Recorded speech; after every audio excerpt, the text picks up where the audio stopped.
Jemimah रॉड्रिगच्या 73 आणि स्मृती मंथनाच्या 54 धावांच्या बळावर भारताने रविवारी पहिल्या T20 सामन्यात वेस्ट इंडिजचा 49 धावांनी पराभव करून 3 सामन्यांच्या मालिकेत 1-0 अशी आघाडी घेतली. फलंदाजांसाठी आमंत्रित केल्यानंतर भारताने वेस्ट इंडिज विरुद्ध 4 विकेट्सवर 195 धावा करून आपली सर्वोत्तम T20 आंतरराष्ट्रीय धावसंख्या उभारली होती. त्याचा पाठलाग करताना वेस्ट इंडिज टीम 146 धावांवर ऑल आउट झाली आहे. बांगलादेश विरुद्ध वेस्ट इंडिज यांच्यामध्ये आजपासून T20 3 सामन्यांची मालिका सुरू झाली आहे आणि या 3 सामन्यांच्या मालिकेतील पहिला T20 आंतरराष्ट्रीय सामना किंग्स्टाउन सेंट विसेंट येथे खेळवला गेलाय, जेथे बांगलादेशने 7 धावांनी विजय मिळवलाय. या सामन्यात पहिल्यांदा बांगलादेशच्या संघाने वेस्ट इंडिजला पराभूत केलंय आणि या मालिकेत आता बांगलादेशच्या संघाने मालिकेत 1-0 अशी आघाडी घेतली आहे.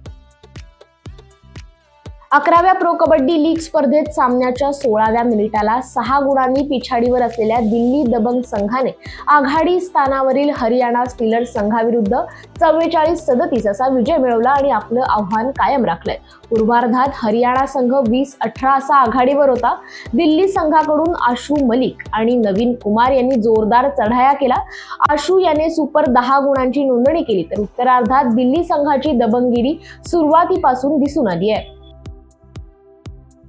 श्रेयस अय्यर याच्या नेतृत्वात मुंबईने सय्यद मुश्ताक अली ट्रॉफी 2024 जिंकली आहे. मुंबईने बंगळुरूतील एम चिन्नस्वामी स्टेडियम मध्ये खेळवण्यात आलेल्या अंतिम सामन्यात मध्य प्रदेशवर विकेट्सने विजय मिळवलाय. मध्य प्रदेशने मुंबईला विजयासाठी 175 धावांचं आव्हान दिलं होतं, मात्र मुंबईने हे आव्हान 5 विकेट्स गमावून 17.5 ओव्हरमध्येच पूर्ण केलंय.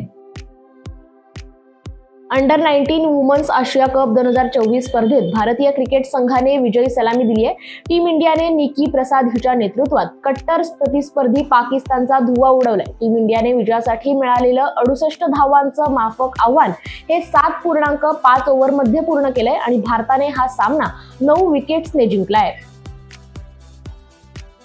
गोलरक्षक निधीच्या अप्रतिम कामगिरीच्या जोरावर भारतीय मुलींच्या संघाने कनिष्ठ गटाच्या आशिया चषक हॉकी स्पर्धेचं विजेतेपद मिळवलंय. अंतिम सामन्यातील 1-1 अशा बरोबरीनंतर भारताने चीनचा शूट आउट मध्ये 3-2 असा पराभव केला. या कामगिरीने भारतीय मुलींच्या संघाने सलग दुसऱ्यांदा विजेतेपद पटकावलंय. महिला प्रीमियर लीग 2025 हंगामाचा लिलाव काल संपलाय. यामध्ये 5 संघांनी मिळून एकूण 19 खेळाडूंना खरेदी केले, ज्यावर एकूण 9.5 कोटी रुपये खर्च करण्यात आले. यावेळी लिलावात एकूण 120 खेळाडूंनी भाग घेतला. Mumbai Indians, Gujarat giants, UP warriors, Delhi Capitals आणि रॉयल चॅलेंजर्स बंगलोर या 5 फ्रँचायझींनी त्यांच्यावर सट्टा लावला. मात्र यावेळी लिलावात 4 खेळाडूंची बोली 1 कोटींच्या वर गेली. 22 वर्षीय मधल्या फळीतील फलंदाज सिमरन शेख ही WPL 2025च्या लिलावात सर्वात महागडी खेळाडू ठरली आहे.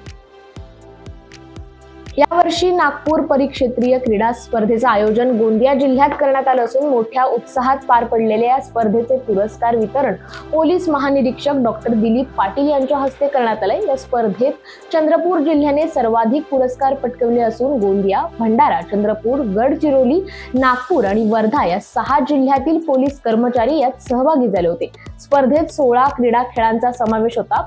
अथलेटिक, गोळाफेक, football, hockey, baseball, volleyball, kabaddi, cricket यासह तायक्वॉन्दो सारख्या खेळांचाही यात समावेश होता.